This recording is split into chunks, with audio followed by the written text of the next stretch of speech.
အားလုံးပဲမင်္ဂလာပါကျွန်တော်တို့ဒီအလုပ်အင်တာဗျူးနဲ့ပတ်သက်ပြီးသင်ပေးပါအောင်ဆိုလို့ကျွန်တော်သင်ပေးတာပဲဖြစ်ပါတယ်ပေါ့နော်ဟုတ်ပြီနိုင်ငံခြားကိုအလုပ်သွားလုပ်မယ်သူပဲဖြစ်ဖြစ်ပေါ့နော်ဒီအလုပ်တရုတ်ကုမ္ပဏီမှာဖြစ်ဖြစ်တရုတ်တစ်ထည်စီမှာအလုပ်လုပ်မယ်သူပဲဖြစ်ဖြစ်ပေါ့နော်ဒီအလုပ်နဲ့ပတ်သက်တဲ့မေးခွန်းနေတယ်ဗျာဒီလားပုံမှန်သူတို့မေးခွန်းလို့မထင်မဲနဲ့မေးလိုက်တဲ့စကားဟိုအမေးဖြေထဲမှာကိုအလုပ်ရ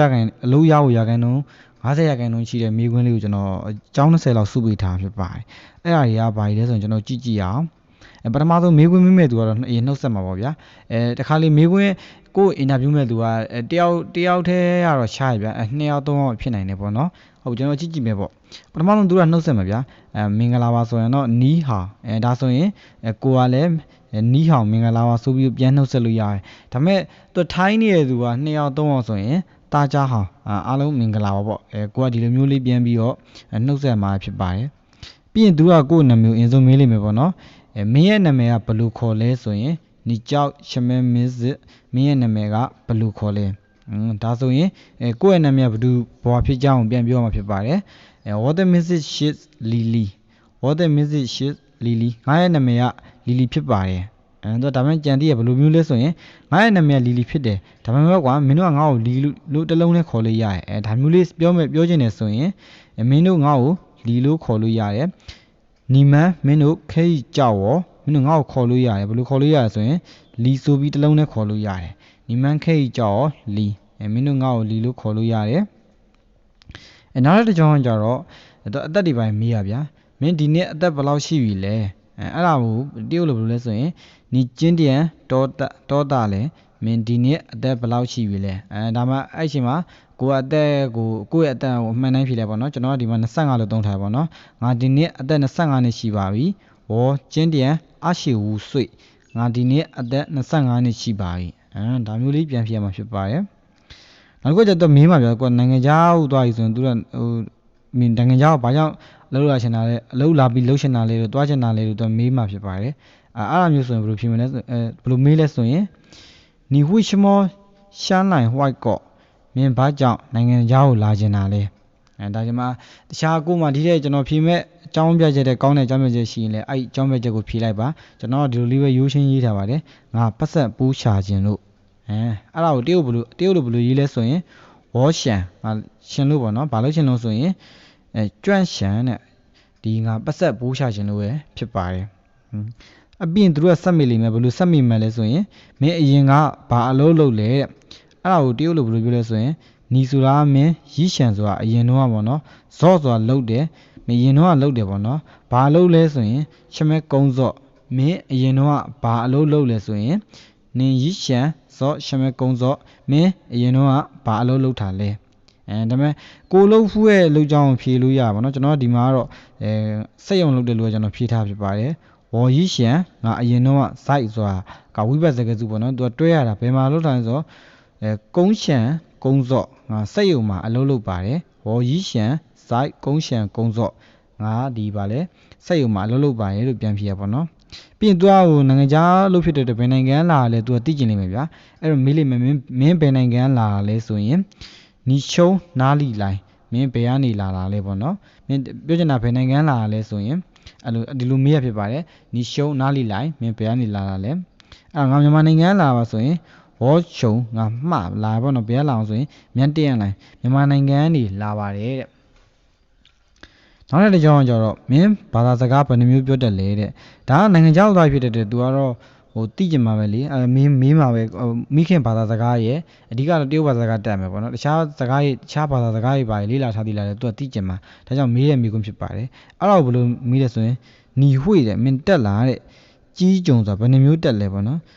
အော်နေဝှေ့ရှော့တယ်နင်ပြောတက်လာတဲ့ကြီးကြုံဆိုတာအမျိုးကြီးစွာဒီမေးခွန်းနံစာပေါ့နော်ဂျုံစွာကြတော့ဒီ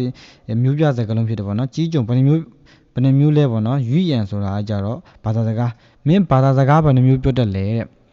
တေချာတော့ကိုကမြန်မာလူမျိုးဖြစ်တဲ့မြန်မာစကားမိခင်ဘာသာစကားလည်းပြောတတ်မယ်တရုတ်ဘာသာစကားလည်းပြောတတ်မှာပေါ့တခြားဘာသာစကားတွေလည်းပြောတတ်လိမ့်မယ်ကျွန်တော်တို့ဒီမှာ၃မျိုးလို့ရေးထားတယ်ပေါ့နော်အဲ့ဒါဘာရင်ဆိုရင်ဝဝိရှောငါပြောတတ်တယ်တဲ့စမ်းကြုံရွေ့ရန်ငါဘာသာစကား၃မျိုးပြောတတ်တယ်တဲ့အဲ့ဒါကြီးကဘာလဲဆိုရင်မြန်မာဘာသာစကားရဲ့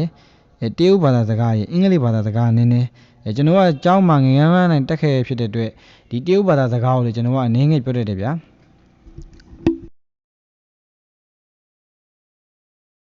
တရုတ်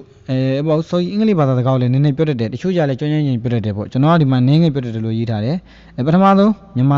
မာစကားရဲ့တရုတ်စကားရဲ့အင်္ဂလိပ်စကားရဲ့အဲ့ဘယ်လိုပြောလဲဆိုရင်မြန်တရံဝီမြန်မာဘာသာစကားပြီးတော့ဟန်ဝီဟန်ဝီမြန်မာဘာသာစကားရဲ့ဟဲဒါစကားစစ်နှစ်ပေါ့နော်ရီတရံရင်းဝီငါအင်္ဂလိပ်ဘာသာစကားလည်းနည်းနည်းပါပြောတတ်တယ်ဒါမျိုးလေးဖြေရပါတော့ကိုက၄ဘာသာ၅ဘာသာပြောတတ်တယ်ဆိုလေပြောတတ်တဲ့အကြောင်းချပြီးရေးလိုက်ပေါ့ပြောလိုက်ပေါ့ဗျာ